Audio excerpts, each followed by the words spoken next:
ভোলায় বাসাবাড়ি থেকে একের পর এক ধরা পড়ছে বিষধর সাপ রাসেলস ভাইপার।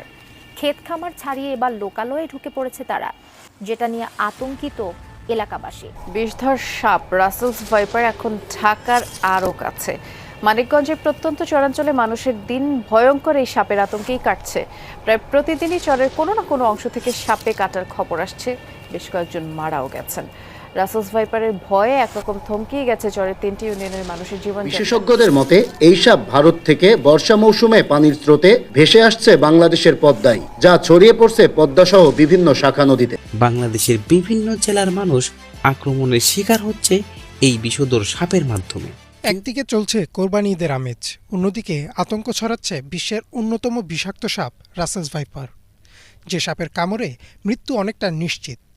কিন্তু কেন এত ভয়াবহ এই সাপ? কি এমন আছে এর বিষে? সম্প্রতি দেশের বেশ কিছু অঞ্চলে আতঙ্ক ছড়াচ্ছে রাসেলস ভাইপার। সাধারণত সব সাপেরই একটা বৈশিষ্ট্য থাকে, তা হচ্ছে এরা মানুষকে এড়িয়ে চলে।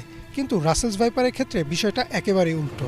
এরা মানুষ দেখলে আরও আক্রমণাত্মক হয়ে ওঠে। বিষধর সাপ হিসেবে রাসেলস ভাইপারের অবস্থান পৃথিবীতে পঞ্চম হলেও হিংস্রতার দিক থেকে এদের অবস্থান সবার উপরে।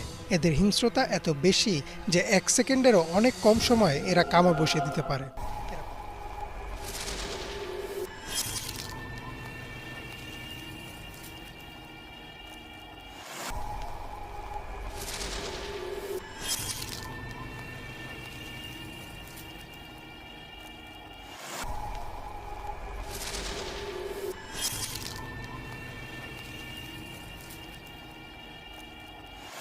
দেশে সাপের ছোবলে মৃত্যু বাড়ছে।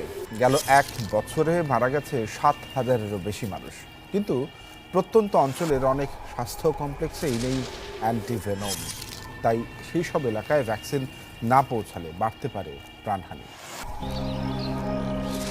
18 বছরের সাজ্জাদ ঘাস কাটছিলেন বাড়ির পাশের মাঠে। হঠাৎ পায়ে সাপের কামড়। নেওয়া হয় নিজ এলাকা মুন্সিগঞ্জের সদর হাসপাতালে।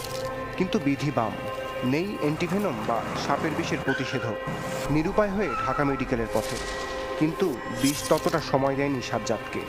আমার একটাই ছেলে, আমি যদি উজার বাইত পাঠাইতাম তাহলে তো আমার ছেলে সুস্থ থাকতো। এখন তো সবাই বলে, কারণ আমার হাজবেন্ড আমারও বলে তোমার কারণে আমার ছেলে হারাইছি, কারণ আমি তো তাদের ডাক্তারকে বিশ্বাস করছি।